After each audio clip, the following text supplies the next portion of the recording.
ये शालिनी यादव जी हैं और पारुल यादव भी आई हैं। आज आप भी आ जाइए कि आप फटाफट एंट्री मार के उनके वक्ते पर आइए आइए। एक बार जोरदार ताली इन दोनों लोग के लिए, जोरदार ताली आप लोग बजा दीजिए।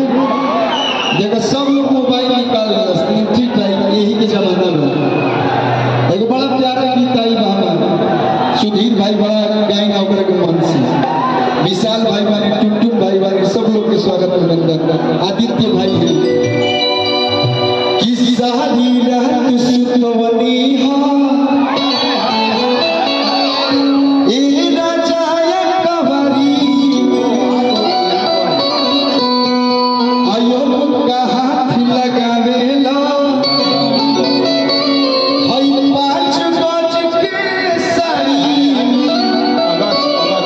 हे राजा की इराउरे हा राउरे रही की राउर धन नहीं राजा अके हुआए वाला की राउर